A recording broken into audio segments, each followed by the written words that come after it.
Oh yay, oh yay, oh yay. Ladies and gentlemen, please rise.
Please continue to stand for the national anthem.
Please continue to stand.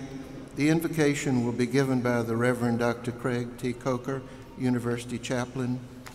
Dr. Coker.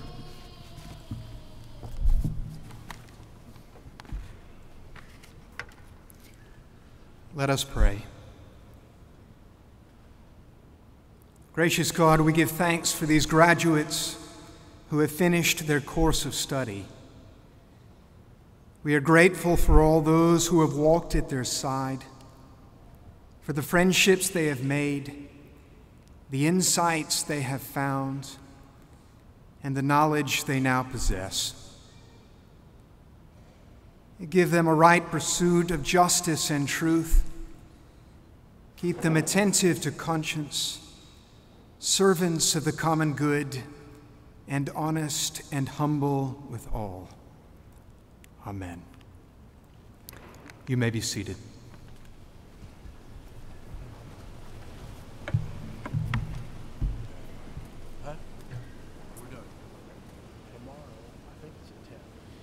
Good afternoon, everyone. Mr. Nero, distinguished guests, colleagues, parents, friends in the class of 2015. It is my honor as president to welcome you to the 143rd ceremony awarding degrees to graduates of the School of Law and to the 185th commencement of the University of Richmond. It's also a pleasure to welcome the families of our graduates and to thank you for the support and guidance that have helped our graduates reach this moment. And it's a pleasure, of course, to celebrate the achievements of the law class of 2015, whom we've been privileged to have here at Richmond. This year's ceremony is especially meaningful to me, as this will be my last commencement weekend as Richmond's president, and I'm deeply proud of all that we've accomplished together over the past 8 years, and it's been a special privilege to come to know our remarkable law faculty and staff, students and alumni, and the proud tradition of excellence of our School of Law. The years that you have spent on this campus have, I hope, made a profound impression on you, They've certainly coincided with a time of profound change in the world, as you well know. They've been a time in which our country has confronted issues of significant national importance: healthcare, marriage, religious liberty, privacy, immigration, voting rights, and affirmative action, to name a few. So you enter a world that is marked by change and challenge, a world that will demand much from you, no matter what your field of law. It's also a world of opportunity, and a world that very much needs you. We have sought to prepare you well, and know that you will use what you've learned here to make a difference in your communities and in individual lives, to be stewards and agents of justice. And you've already begun to fulfill that responsibility through your remarkable record of pro bono work and clinical work at UR Downtown and beyond. I've heard over and over again of the closeness you've enjoyed with your classmates and the attention you have received from the faculty, of the sense of community that has helped you flourish amidst the academic rigor that is also a hallmark of our law school. And I want to thank the faculty and staff and alumni of the law school for their dedication and the ambitious aspirations they share for you. I also want to thank our speaker and fellow Spider, Victor Nero, for his own remarkable example of public service. With you, I very much look forward to his remarks. I also look forward to recognizing the individual and collective achievements of the Richmond Law Class of 2015 today, and to your continued accomplishments in the years ahead. I'm confident that you can and will make a difference, and I'm proud that you will represent Richmond to the world. I'm grateful that through your service to society, you will help the university to fulfill its commitment to public service and to the common good. Thank you.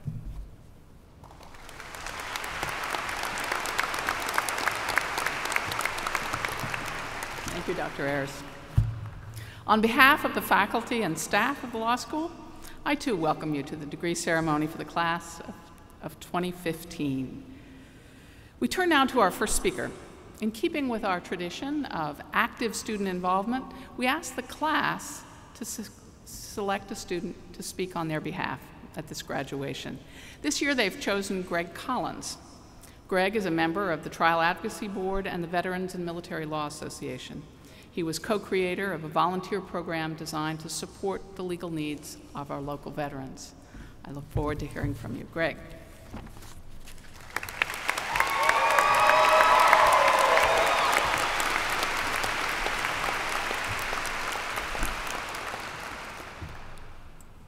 Thank you, President Ayers, Dean Perdue, faculty, family, friends, and most importantly, the class of 2015. It's my honor to speak with you today at our graduation. Here in the Robbins Center are some of the most distinguished legal minds of our generation. I'm humbled to have the privilege to share my thoughts with you. So what do I say?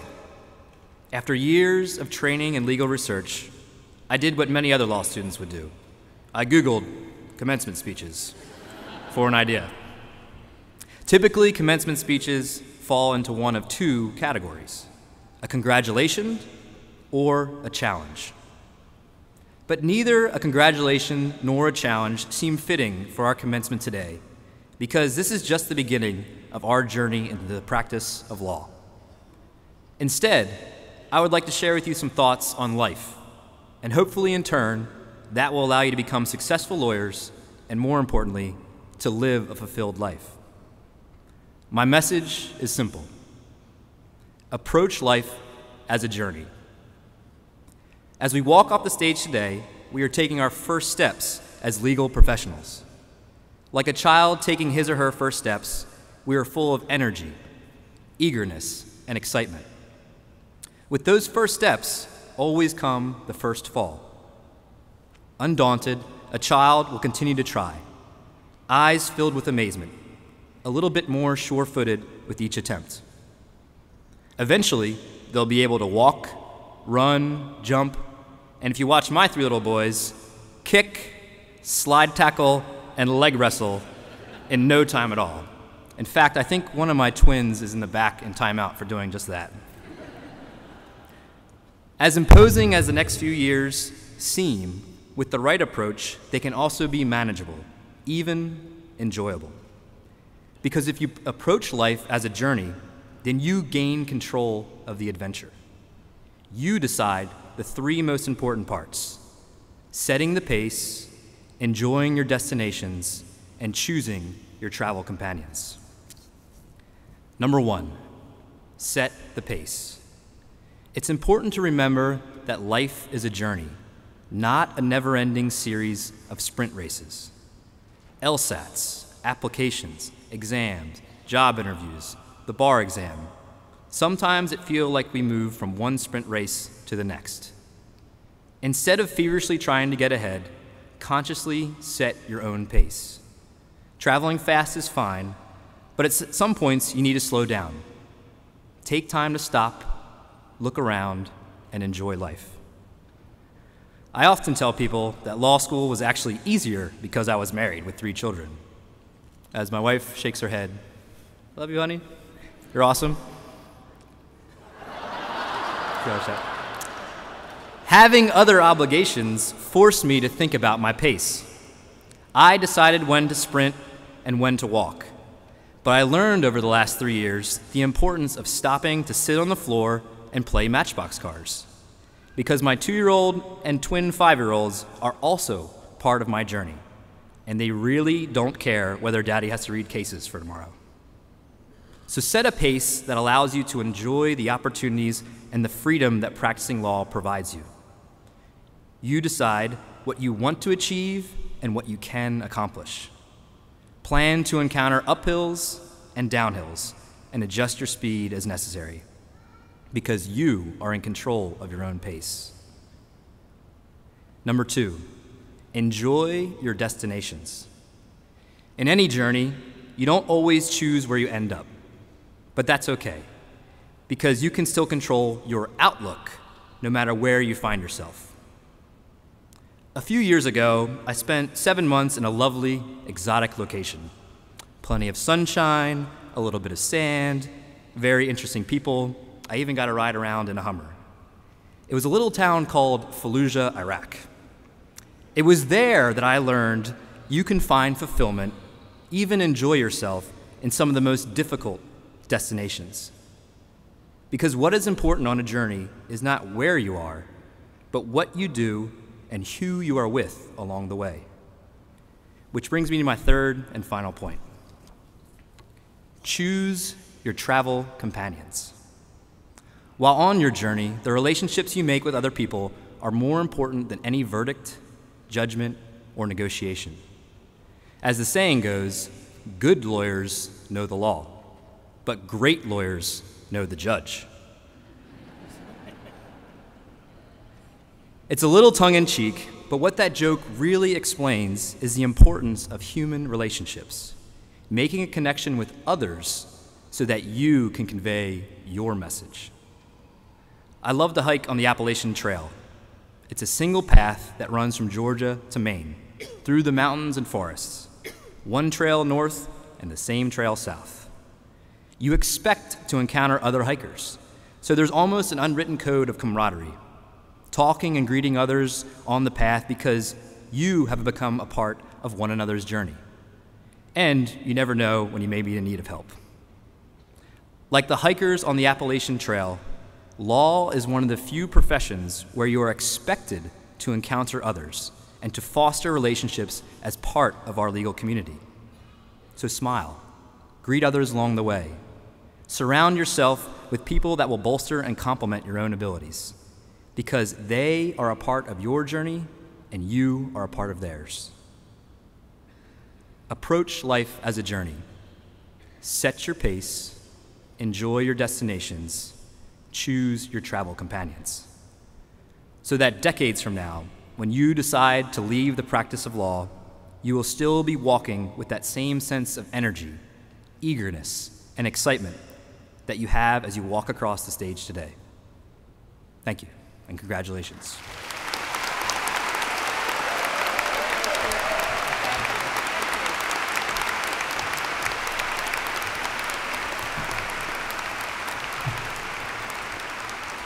That was terrific. Thank you so much. Each year, the students from the graduating class select a member of the faculty to speak at commencement. This year's faculty speaker is Jack Price. Professor Price joined the faculty in 2008 and teaches in the areas of federal courts, civil rights litigation, and civil procedure. His scholarship focuses on constitutional rights and remedies. While a professor, Professor Price has argued before the Ninth Circuit, the 11th Circuit, and the United States Supreme Court. It gives me great pleasure to introduce my colleague, Jack Price.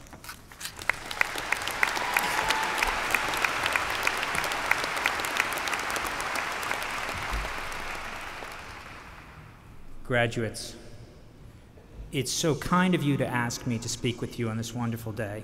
I congratulate you on earning a doctorate in law.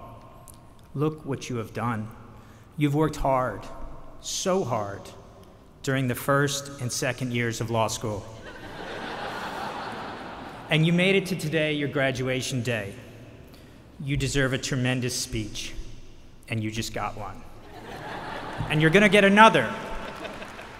As for me, in preparing for this speech today, I decided to do what you all do when you prepare for my classes. I started by going out last night. I showered and shaved, rolled over to Hamilton's house. We had some beers, played on his Xbox for a while. About 10 o'clock, we took Hamilton's Jeep and got Wendy, headed over to the sidewalk, and I can't remember much else after that. Hamilton got into a fight with somebody about equity jurisdiction. Wendy texted me at 1 a.m. and said she was in an after party at Catropia's. I said, I can't go, I have this speech. So I hailed a cab home, got home about 2 o'clock, set my clock for 8:30, and got up at 11. I got to work on my speech, and just like Greg, I Googled it. The difference is, he used Google for ideas. I just cut and pasted. So here goes. Graduates, follow your heart. Never stop learning. Make a difference. Make fast money flipping houses. Embrace change. Don't be afraid of failure. Believe in yourself. You won't believe what this woman wore to the beach. The glass is half full. Give back. Give thanks. Live life to the fullest. 10 plastic surgery disasters and number 7 will blow your mind. You are the future. Life is like a box of chocolates. Life is about the little things. These little pills will literally melt the pounds away. Dance like no one is watching. Live like there's no tomorrow. The secret of life is that there's no secret. Credit card companies don't want you to know this incredible secret. Today is a beginning, not an ending. Dare to be yourself. Anything that doesn't kill you will make you stronger. How to build muscle in your sleep. Do good, seize the day, get out of your comfort zone. 5 ways to tell if your roommate is using your soap.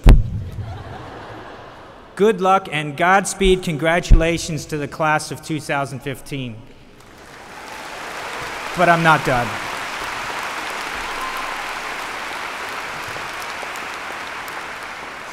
I'm not done. I have plenty of time up here, as a matter of fact.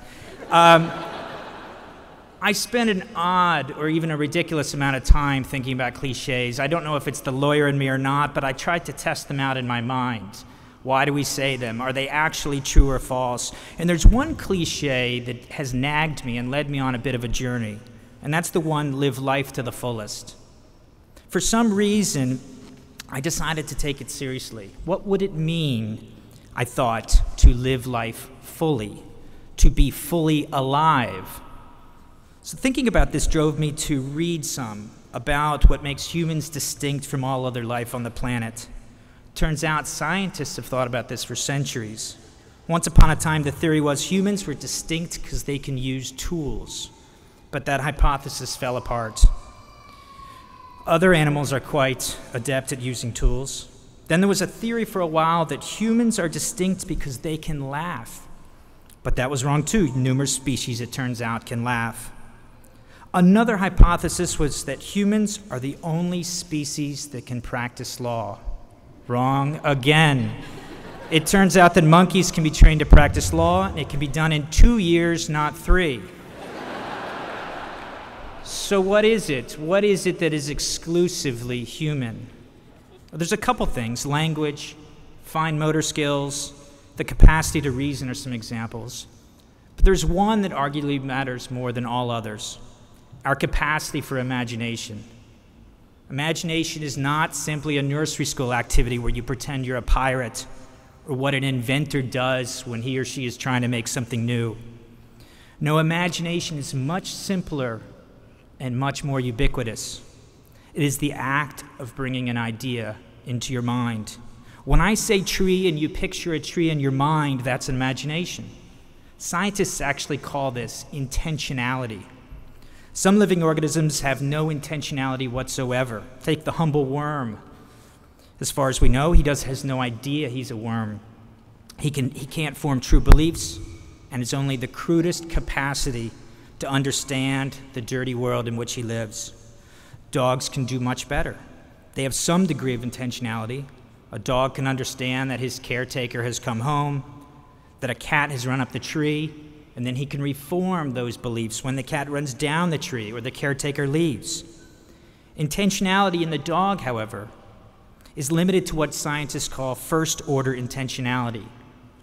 This means that although the dog can form beliefs about many things in his world, he can't form beliefs about what other dogs believe.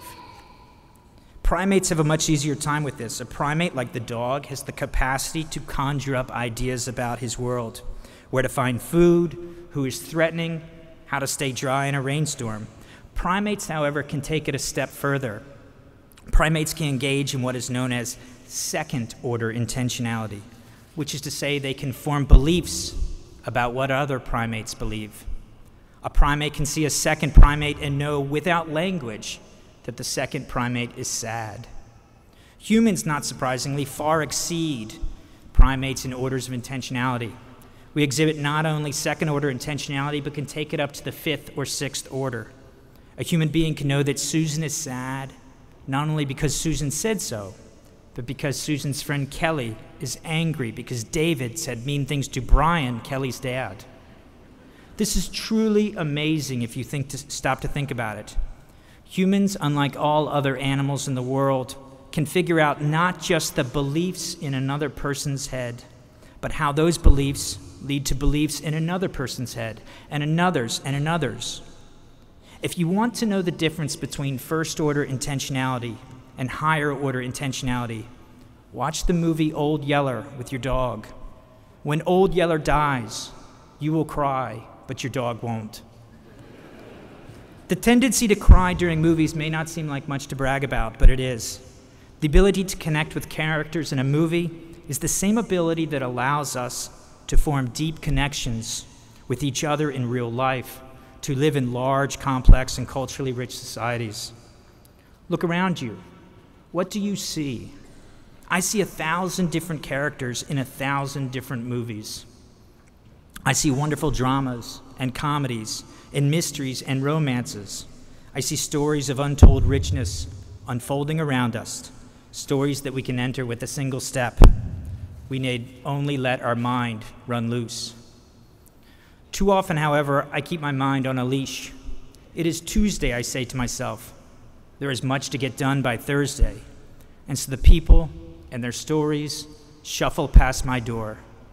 There they go, the entire cast of Gone with the Wind, and then Rocky Balboa and E.T. and Richard Nixon and Butch Cassidy, and still I sit there looking at my computer, my mind on a leash.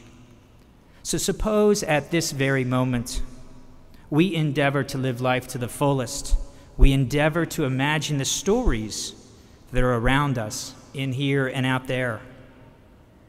Imagine, if you will, a graduate sitting over there in the back. She is amazing, not for her grades or for her resume, but for how she has survived in the 33 months since you all arrived on Friday, August 24th, 2012. While she was among us, appearing happy and competent, privately, she was tumbling over the edge of Niagara Falls. While we were talking about constitutional law and contracts, she was in a free fall, and then she was underwater, panicking in cold silence. But then some strange force, either from the center of her or the center of the earth, she did not know, pushed her up to the surface. She took a huge breath of air. She looked about herself, quietly taking in the sound and the smell and the feel of the water. And she knew then that, forever on after, she could swim in these waters. Imagine not a student, but a client. He needs your help. It's a contract dispute, but of course it's not really a contract dispute. It's about whether everything will be okay. It's about how to pay the mortgage. It's about the promises he's made, the promises he's broken. It's about losing the money he got from his mom. God rest her blessed soul. It's about making a confession to his wife, to himself, to you. He tells you his story. Imagine what your voice will sound like when you say to him, I will help you. Imagine the mother sitting up there in the back. For as happy as she is, it's still a bit hard to be here, looking down at you there on the floor, moving one step further into your own world. She remembers so much.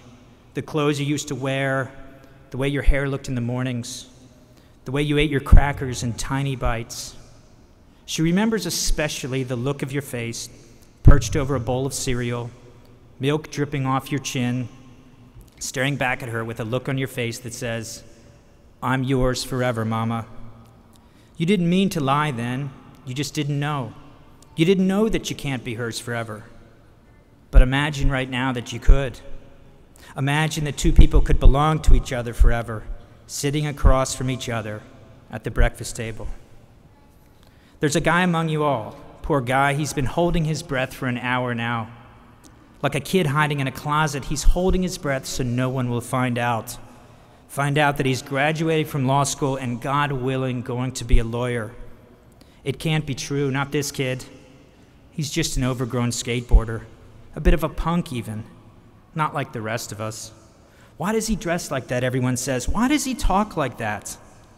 He's thinking right now, I'll grab that diploma and walk right out the door and down the street and over the hill and get on a bus and then a plane, and I won't stop until I'm so far away that I won't have to explain or defend or even think. Imagine if you could grab him by the arm right now and tell him, breathe.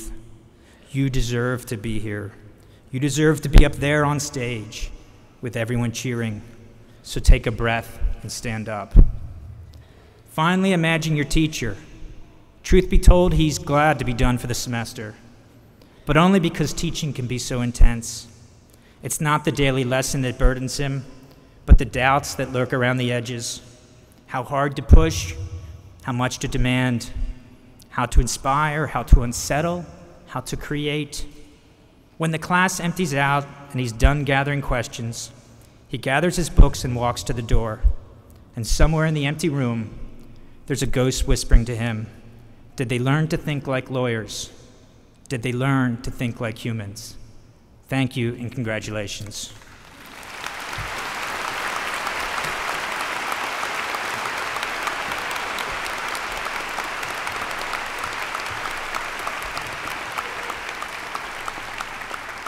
Thank you, Jack. Joining us for this happy occasion is Tracy Evans, class of 2008. Ms. Evans is president of the Young Graduates Alumni Association, and she will welcome you as the newest members of the Alumni Association and will introduce our main commencement speaker. Tracy?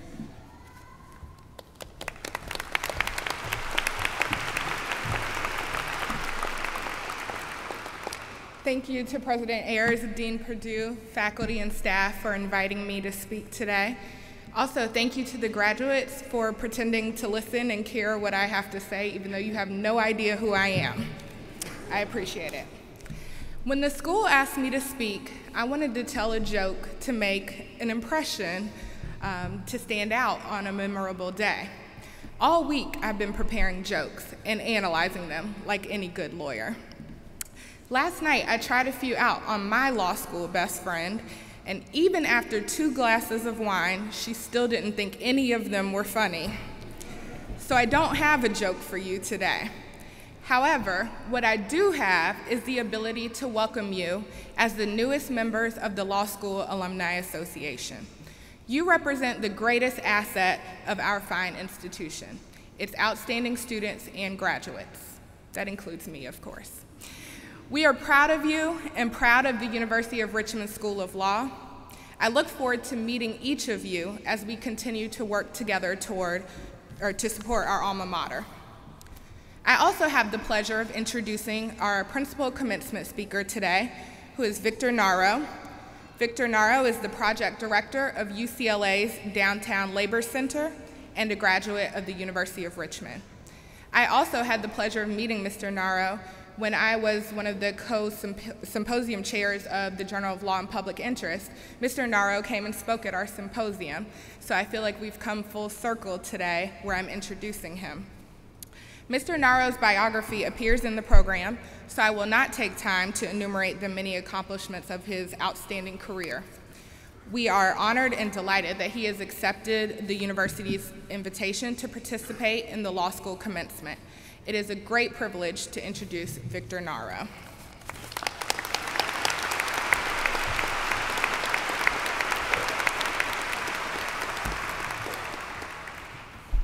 Thank you.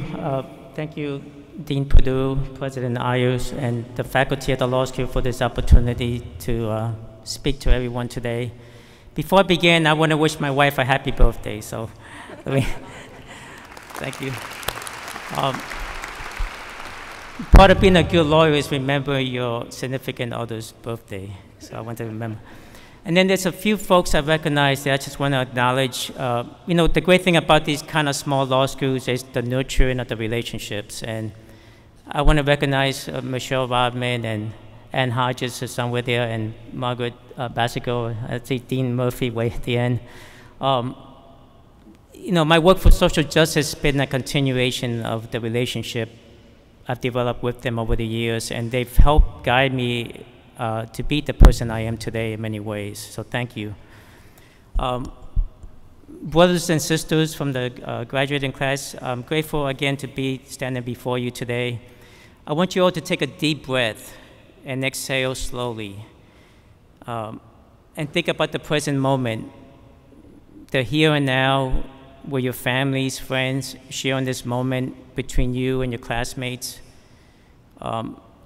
Your reflection of the past 3 years is really an appreciation of this moment that we have together. So please let it go by very slowly so you can enjoy it to the fullest. You have earned your moment. The past week was one of deep reflection for me in preparation for this moment. I was sitting there back in 1991, sitting in one of the seats that you're sitting in today. And, you know, just to give you a sense of how long ago that was, I was part of the last generation of graduating law students that did everything with manual research. Westlaw and Lexis didn't come into the picture until the following year. So appreciate what you have today. So, and the electronic typewriter was my laptop. There were no such things as laptops. Some things have changed, but I think there's some things that never change. And it's really your ability from here on now to look inwards and to see the person you're helping, the client, as a human being. I want to connect with you in a special way that is what I refer to as the interconnectedness of our hearts and minds. Thich Nhat Hanh, the famous Vietnamese Zen Buddhist leader and one of my spiritual teachers, refers to this interconnectedness as the interbeing. So for the next few minutes, I want to interbe with each one of you. This commencement addresses my connection with you and a gateway to our journeys connecting as we move forward. In the brief moment that we have together, I want to lay out a framework that has evolved in my life since graduating from law school.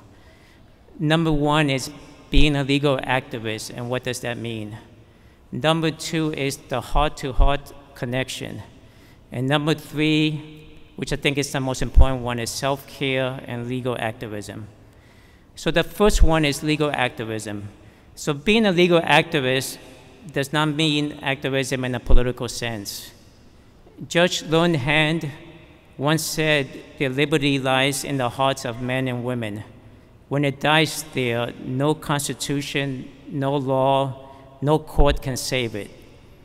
Your client has a sense of justice in their hearts.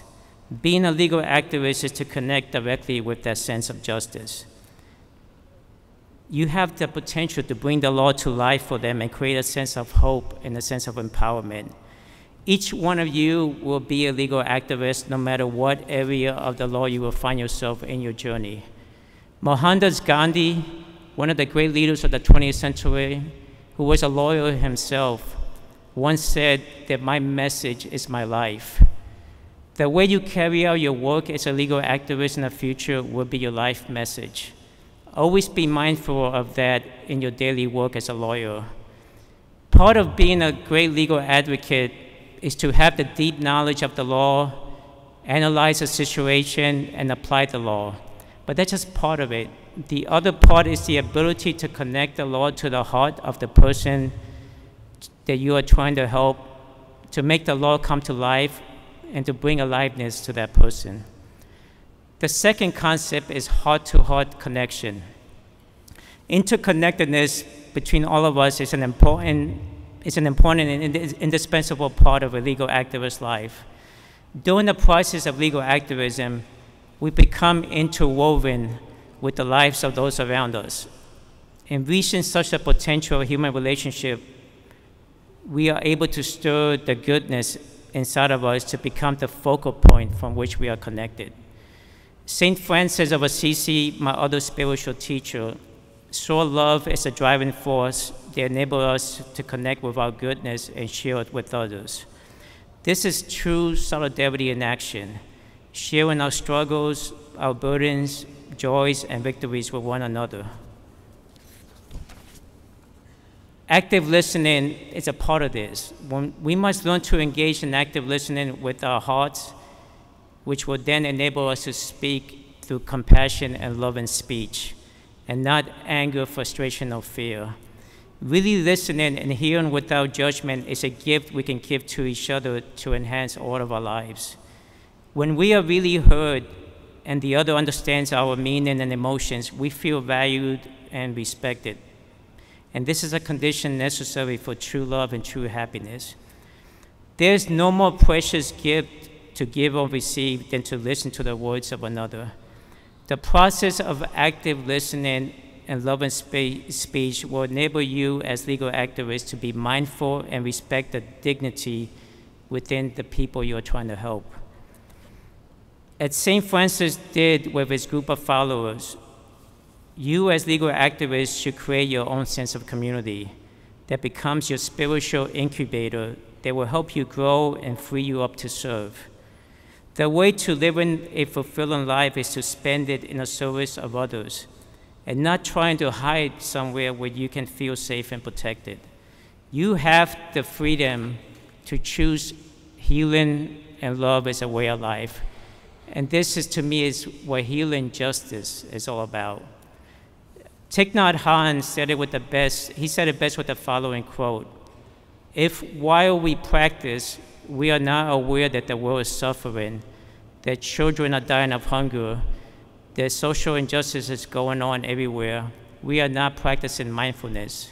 We are just trying to escape."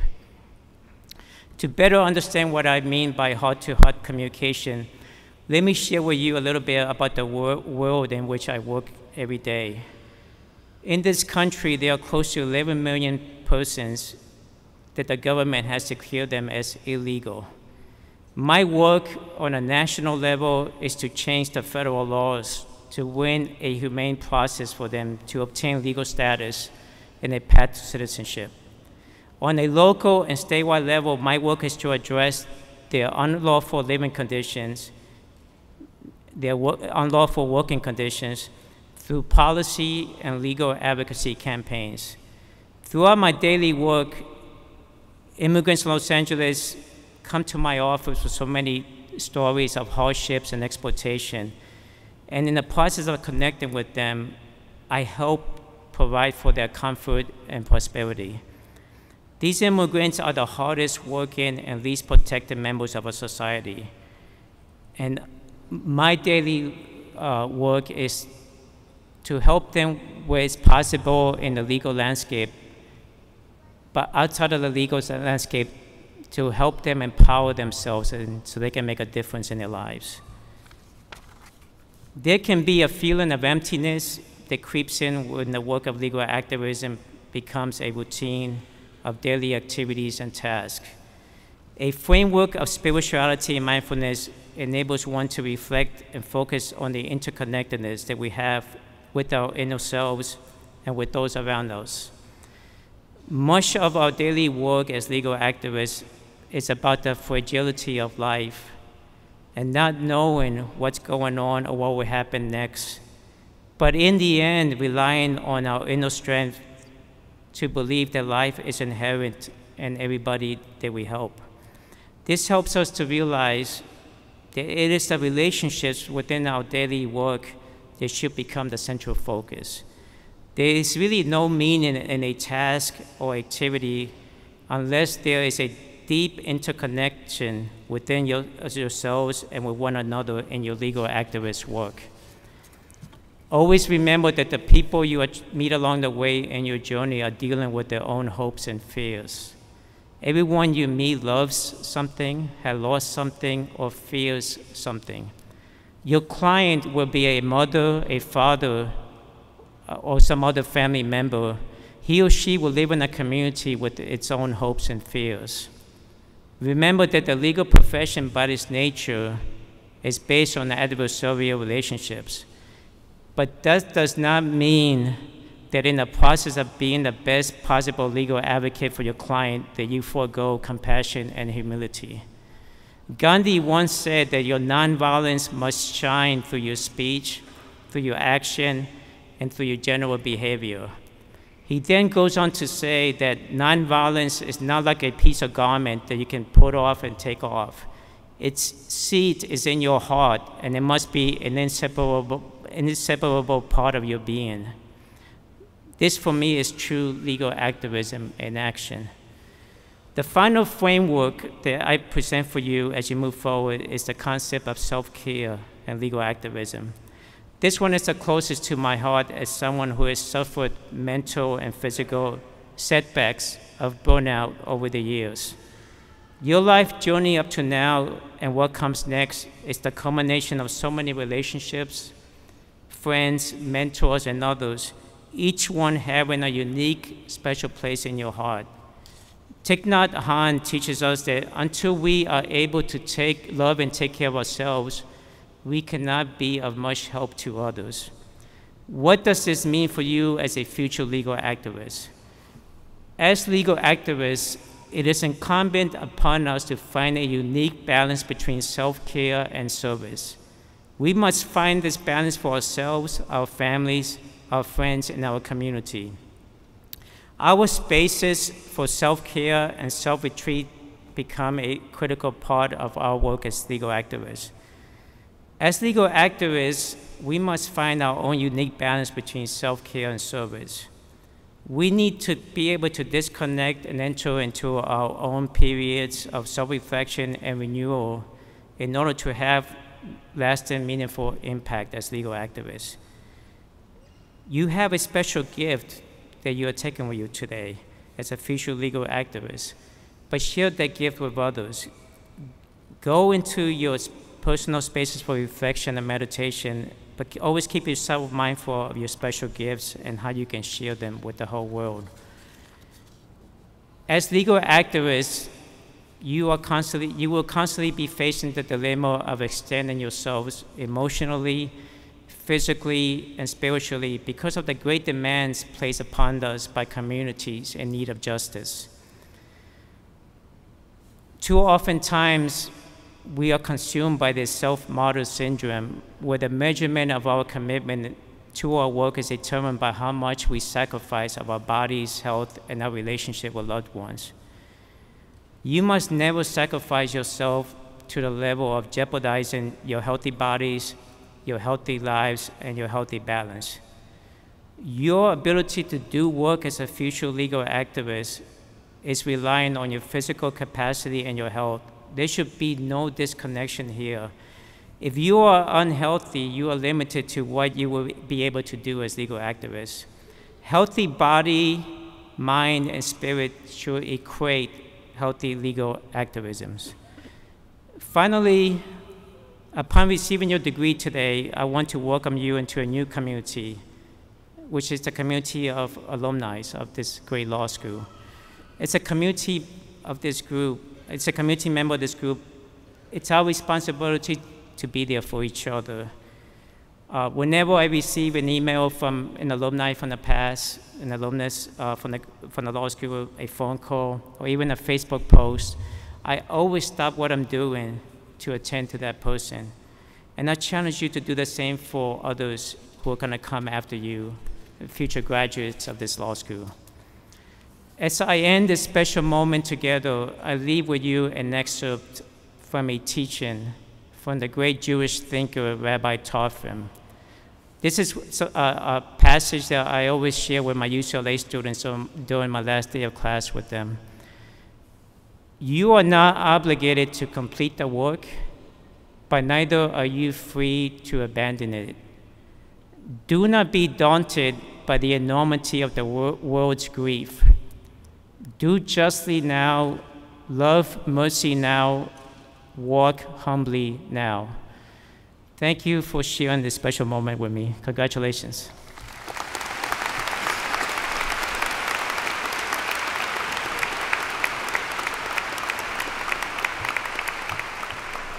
Thank you so much, Victor. And let me add a special note of thanks to Mr. Naro for his generous gift to each graduate of a copy of his book, Living Peace, Connecting Your Spirituality with Your Work for Justice, that's on your chair. I'd now like to introduce Associate Dean Jim Gibson, who will present student honors and awards. Where's Jim? There we go.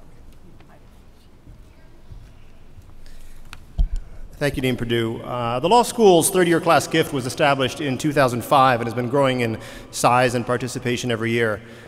The educational experience that you all have had over the last 3 years was possible in large part because of the generosity of alumni and friends who came before you. We hope you'll continue your generous support of the law school and support of those who will follow you as law students going forward. So now the class gift representatives, Noah Downs and Jen Webker, will present the class gift to Dean Perdue. If you guys would come forward.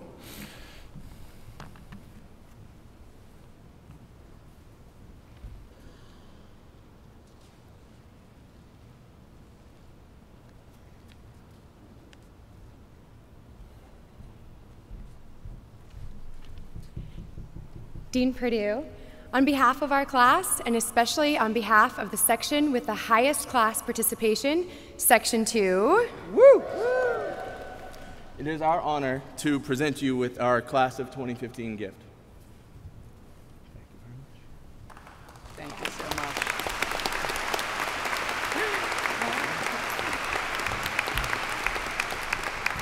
So on behalf of all of us here at the law school, we extend our special thanks.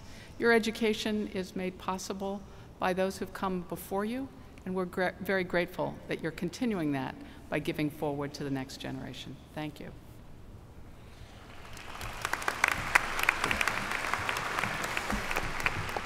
So now I have the best job of the afternoon. I don't have to make a speech, but I get to hand out prizes to deserving students. So let's move to that part of the program. This year's recipient of the Virginia Trial Lawyers Association Student Trial Advocate Award began her love for trial work in college competitions and then joined the Trial Advocacy Board here in her first year, eventually becoming president. She was winner of the 2013 Virginia Trial Lawyers Association competition, a finalist in the 2013 American Association of Justice Regional Competition, and a quarterfinalist in the 2015 Costello Criminal Trial Advocacy Competition. If Katie Groover would come forward to receive it.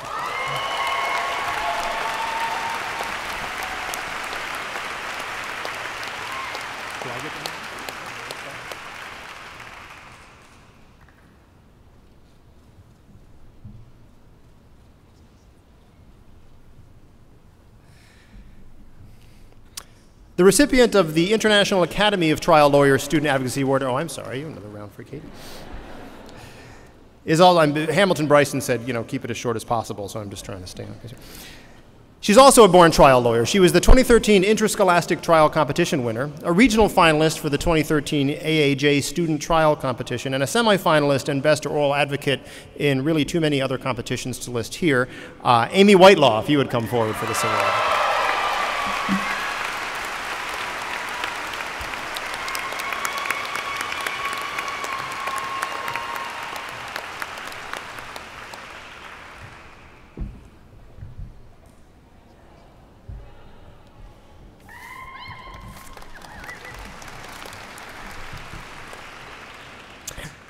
I'm proud to announce the names of the graduating students receiving the honor of the designation of the Order of the Barrister, which also recognizes excellence in advocacy. If each student would stand when I call their name to be recognized. Danielle Bringard,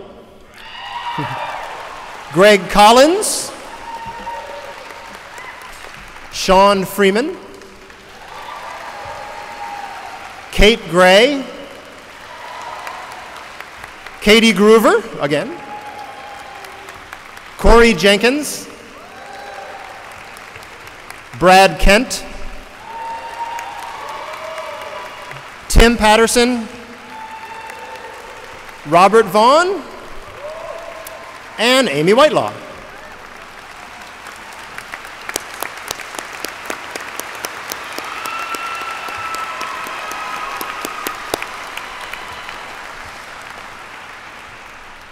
The winner of this year's Family Law Award has devoted herself to the practice of family law throughout her time in law school.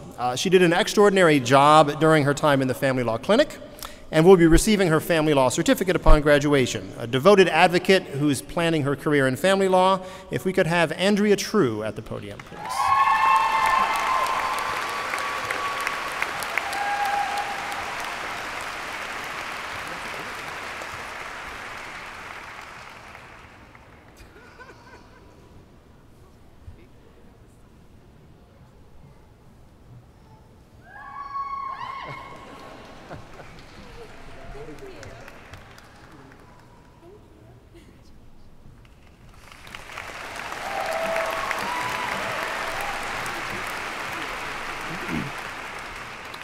This year's recipient of the National Association of Women Lawyers Award has had a long-standing commitment to worldwide human rights and advocacy on behalf of women.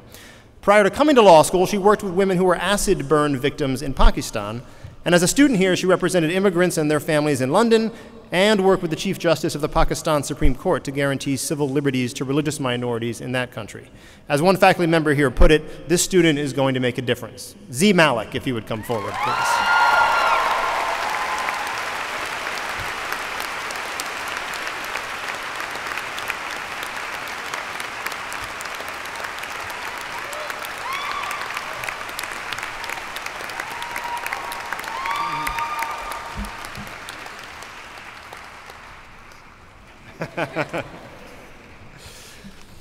The American Bar Association Bureau of National Affairs Award for Excellence in the Field of Intellectual Property goes to up to 3 students who have demonstrated superior academic performance in intellectual property law. This year's winners are all on track to receive the school's intellectual property certificate with distinction. If I could be joined on stage by Mo Ahmad, Walton Milam, and Jessica Swager, please.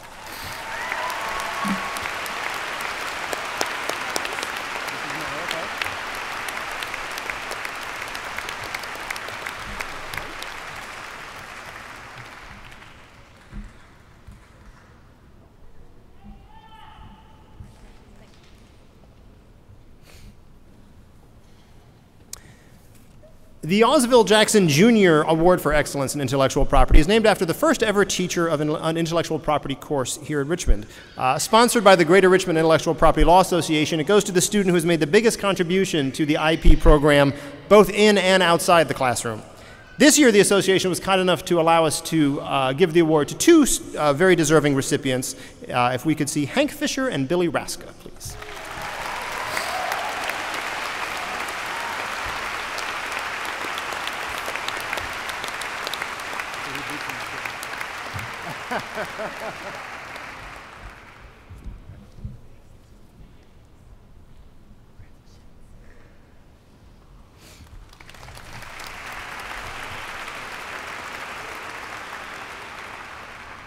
The American Bar Association Bureau of National Affairs Award for Excellence in the Study of Labor and Employment likewise goes up to 3 students who have demonstrated superior academic performance in their labor and employment coursework. If we could have Laura Bedson, Christina Ferris, and Chris Jacob, please.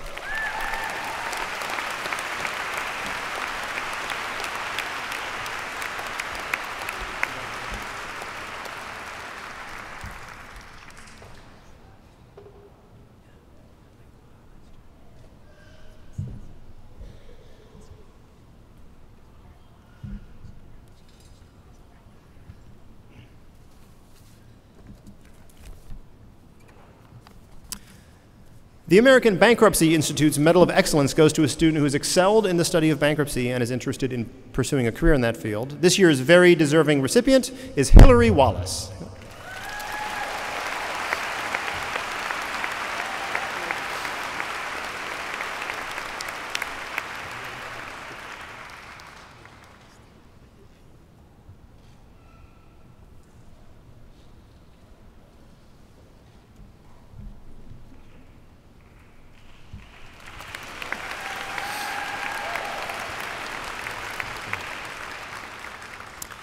The T.C. Williams Law School Scholarship Award goes to the student who has made the most significant contribution to legal scholarship. This year, the faculty have awarded it to someone who has not only done outstanding work as editor-in-chief of the Law Review, but has also published his own research that the president of the National Association of Workers' Compensation Judiciary called a tour de force and commended to courts as a roadmap for deciding cases in the field. That would be Paul Holdsworth.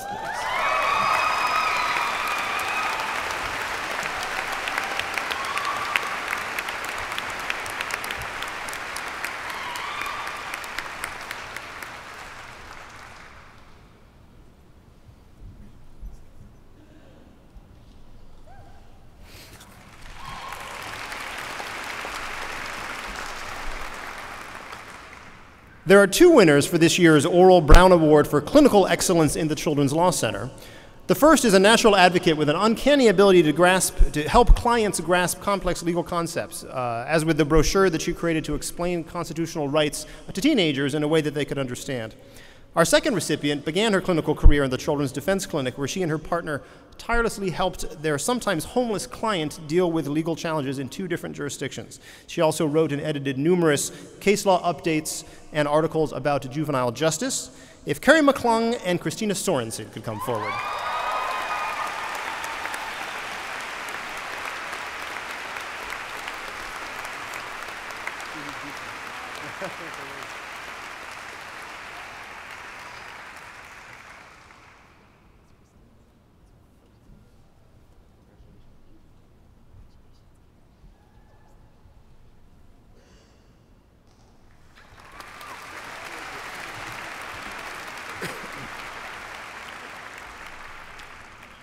The Kudlip Medal goes to the graduating student who had the highest grade point average in the class at the end of the 2nd year, which is as good as it gets at this point because faculty are still working on 3rd year grades.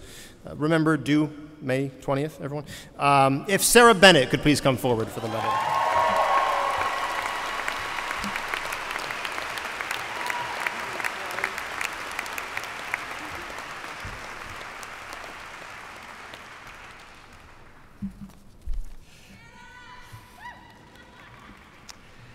This year, the faculty has awarded the Public Interest Law Association Pro Bono Award to 2 students.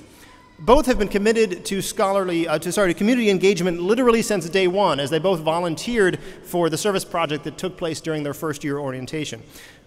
Their respective pro bono commitments have mirrored each other closely. They've both volunteered for the Pro Bono Immigration Program, the Legal Aid Justice Center, and have been very involved in mentoring children in the Richmond area. If Emma Hilbert and Leah Sigler would please come forward.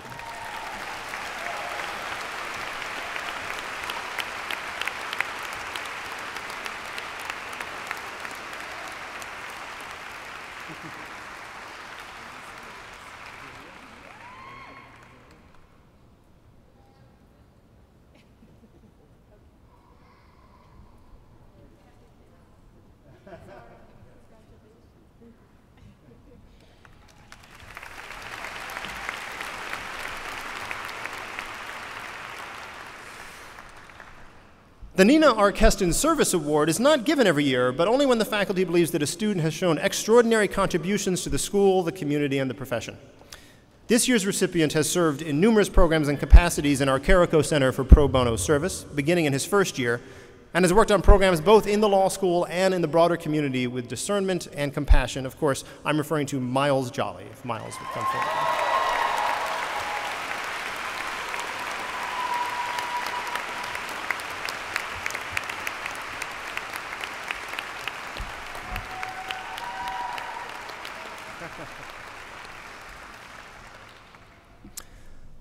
Finally, this year's winner of the Charles T. Norman Award for the best all-around graduating student has been exceptional throughout her time at the law school. She's served on the Law Review, the Lewis F. Powell Jr. Inn of Court, the Leadership Council on Legal Diversity, the Career Development Advisory Board, and the Legal Food Frenzy. It's possible that the cords around her neck are weighing her down. But the students will know her best as president of the Student Bar Association, who in numerous ways gave the SBA an even more focused, student-centered purpose. I'm talking, of course, about Mamie Donahue.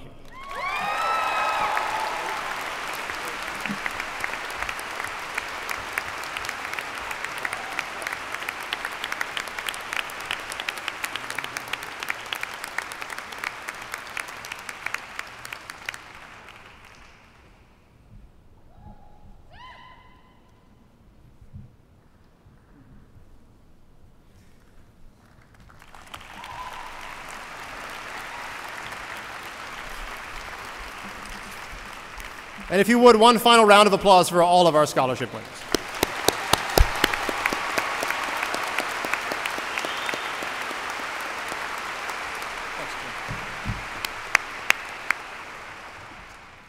Thanks very much, Jim.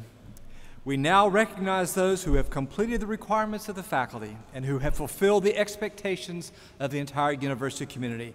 I invite the provost to present the candidates for degrees. I now call on Dr. Fetro, Provost and Vice President for Academic Affairs. Thank you, President Ayers. Will the University of Richmond Law School Class of 2015 please rise?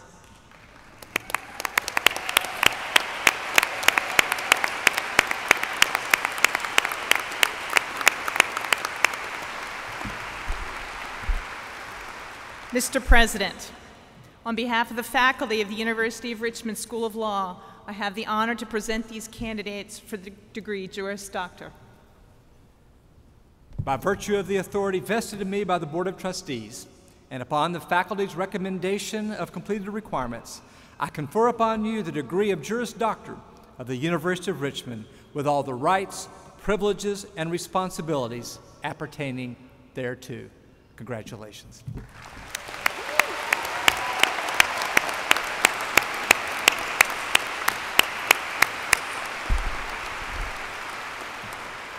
Congratulations, class of 2015. Please come forward to receive your diplomas.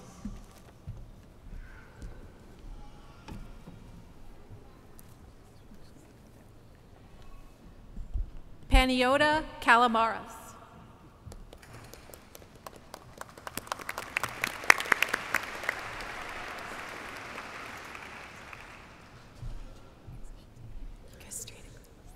Donna Ashley Moore.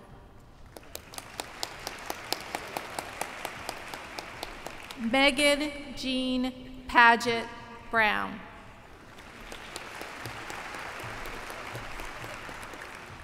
Adam Lewis Tate.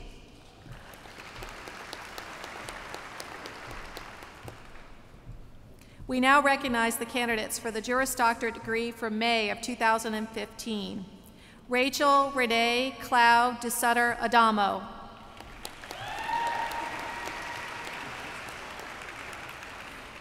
Owen M. Alberti.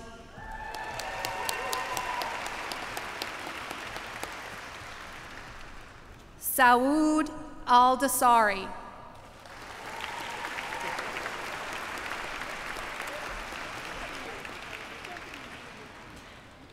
Abdullah Al-Gumdi.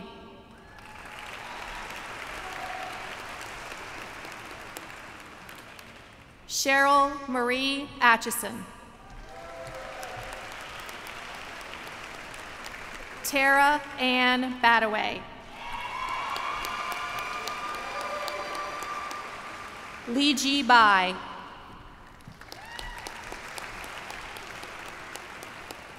Laura McCabe Bedson. J. Brandon Benchoff. Sarah Ray Bennett. Alexander Ian Barney. Lauren Suzanne Bernstein. Zachary Scott Barry.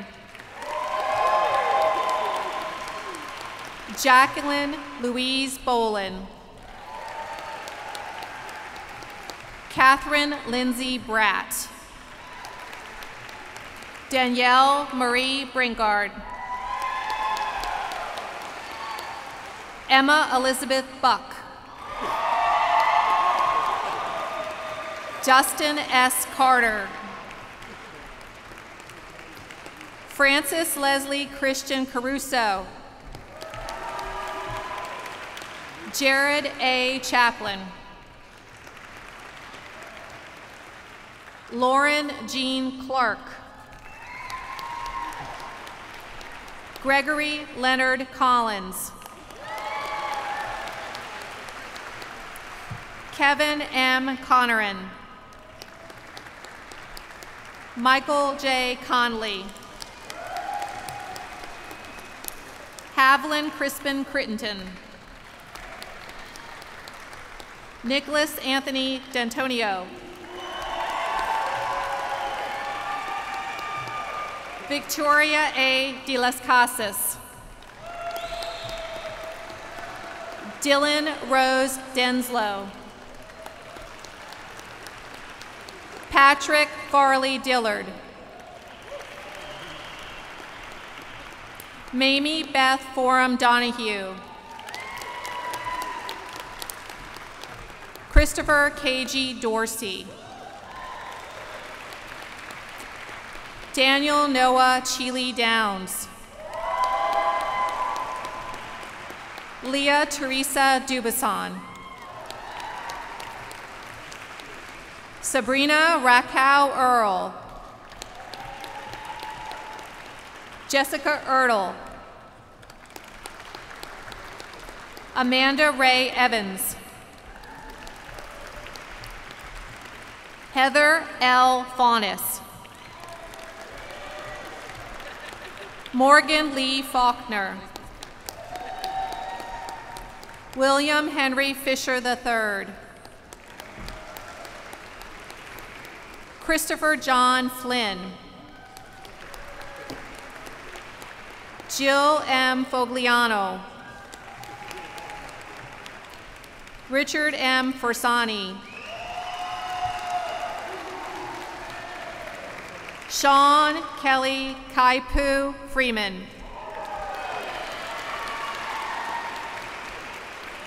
Barry Downing Gabby. Austin Christopher Gage. Kelly Lynn Gaines.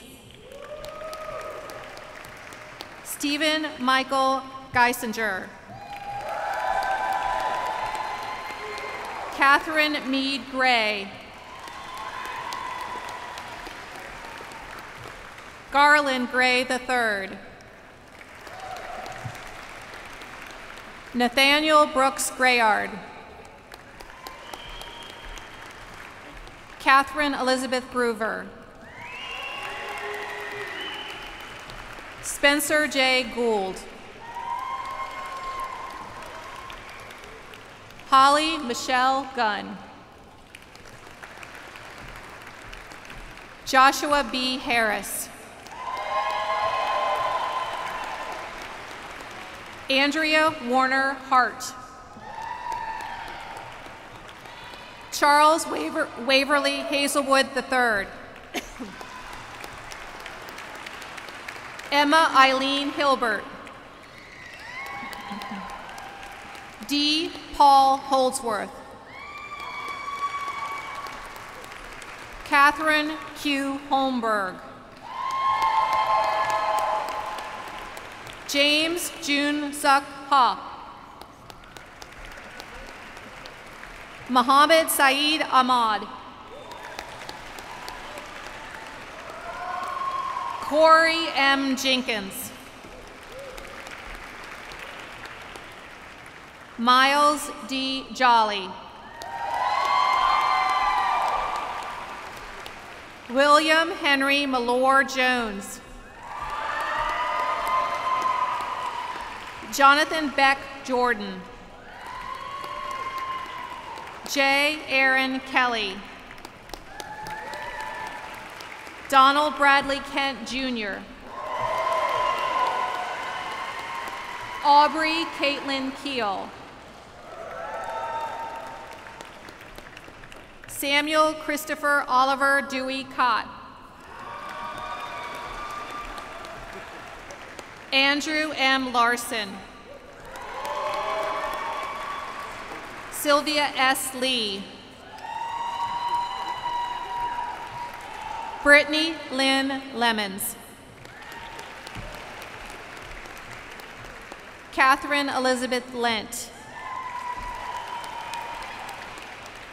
Ashton L. Lewis. Nicholas J. Linker.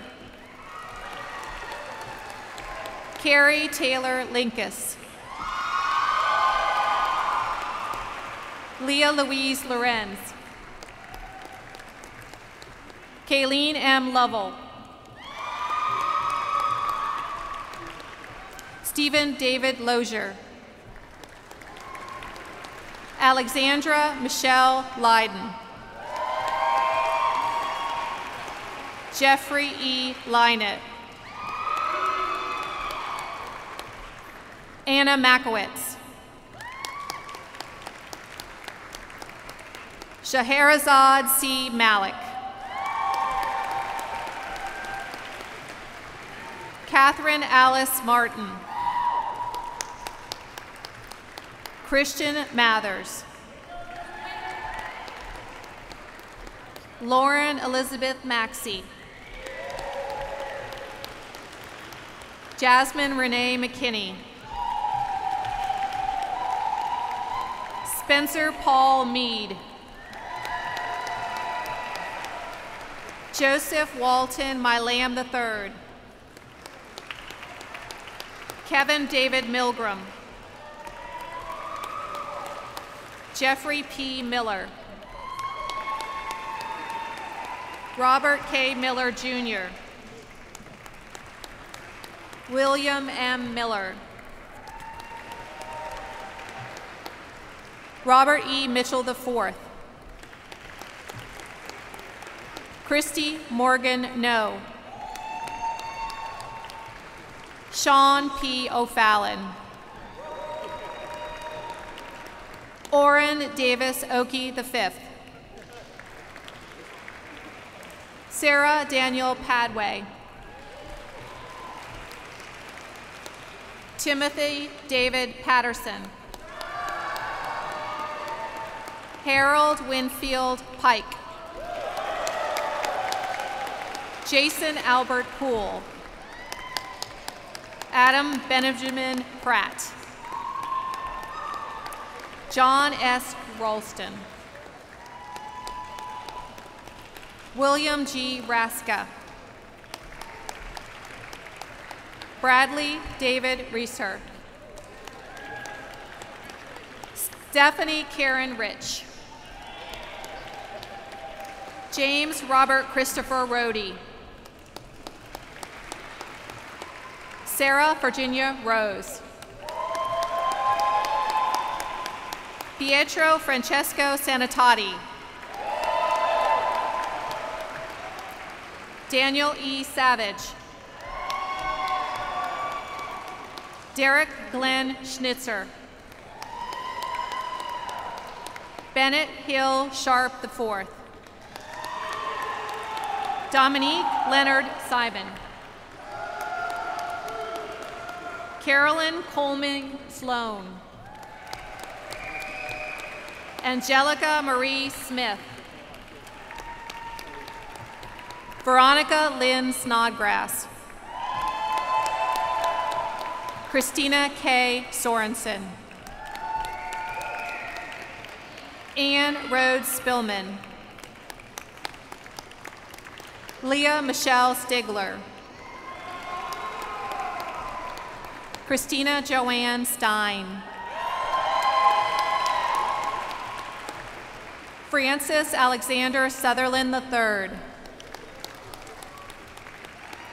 Jessica Ann Swagger. Roger F. Tang. Catherine Lee Taylor. Brooke Page Taylor Street. Malcolm W. Thomas. Andrea Marie True. Marina Mason Van Orden. Robert Turnbull Vaughn III. Ann Curtis Saunders Vinson. Benny Allen Wall. Hillary Alexis Wallace. Travis Graham Ward. John Leslie Wofford. Chelsea Higgins Vaughn Webster. Amy Sarah Whitelaw. Caitlin A. Woodcock. Lauren Nicole Wright. Jennifer Ellen Webker. Carly Elizabeth Weish. Matthew A. Young. Victoria Page Young. Ding Chao Zhang. Gao Shui. The following candidates are receiving their degrees today from various family members who are alumni of the University of Richmond. Christina Joanne Ferris, presented by her father, Raphael E. Ferris, Richmond Law Class of 1982.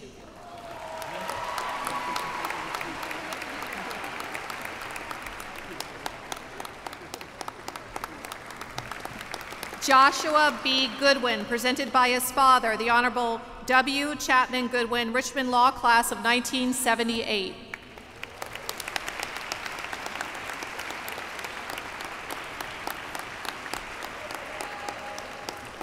Mary Charlotte Horner, presented by her uncle, Charles T. Horner III, Richmond Law Class of 1968.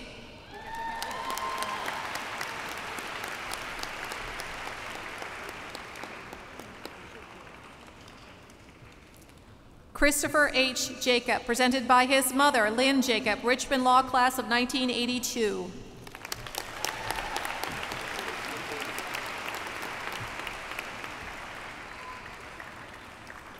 Our next presenter was scheduled to receive his own LLM degree from Duke University today, but instead chose to be here to present to his fiancée.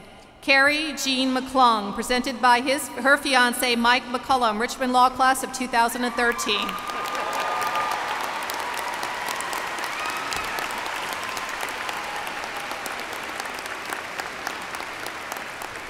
Joseph Neil Olmec, presented by his uncle, Jim Vergari, Richmond Law Class of 1972.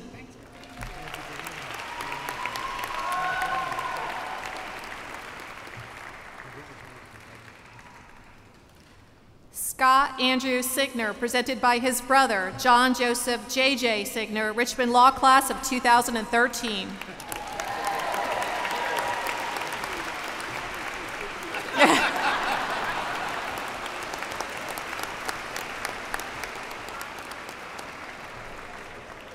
Brian Ballard Veith, presented by his father, Peter Veith, Richmond Law Class of 1992, and his uncle, William Phillips, Richmond Law Class of 1985.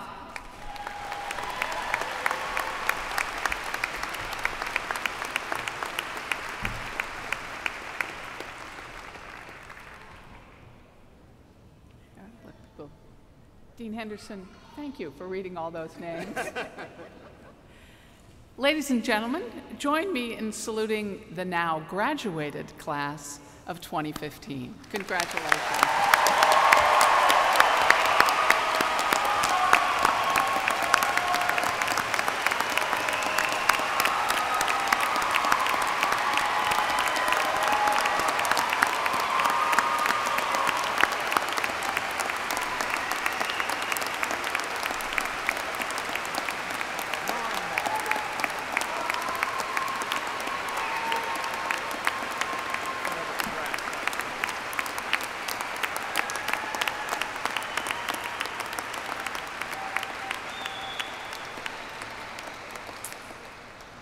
Before we turn to the benediction, there are two thank yous that are in order.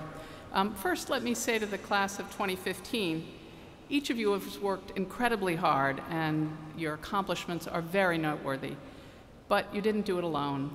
You had the help and support of parents and spouses and friends and family who are here to celebrate this very happy occasion.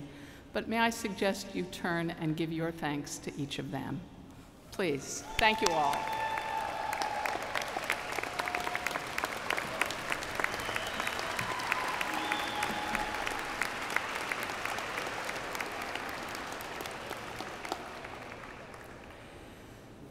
There is a second thank you that is in order today. As Dr. Ayers indicated, this is his last commencement with us as president of this university, though we hope you'll come back and visit some other ones in the future. Dr. Ayers has been just a tremendous friend to the law school. He's supported us in all kinds of ways. But the support he's given goes beyond his endorsement of our enterprise. He's given us a vision of what academic excellence looks like, and he's pushed hard for that. He's pushed hard for it here and throughout the university. But even beyond that, he's had a vision of justice. His vision of justice includes paying attention to the history. If we don't understand our history and don't embrace it and take it seriously, we are destined to make mistakes again. He's pushed us to understand the history of this region, and it's had an important impact. And he's pushed us to be engaged with our community and for all of us to work hard for justice. So as a law school, it's hard not to be thankful for that kind of leadership at the top. Dr. Ayers, thank you very much.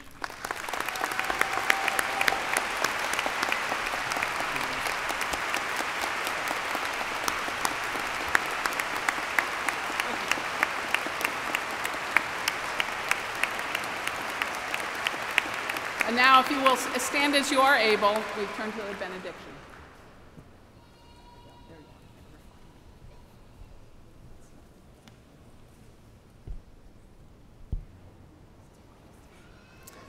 Yeah, y'all are welcome to stand.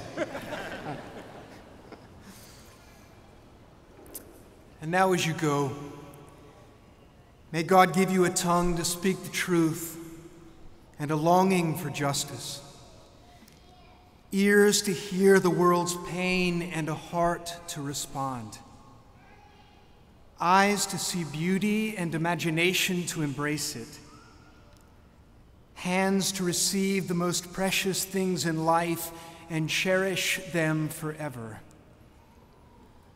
And may God keep you in peace and surround you in love today and always. Congratulations and amen.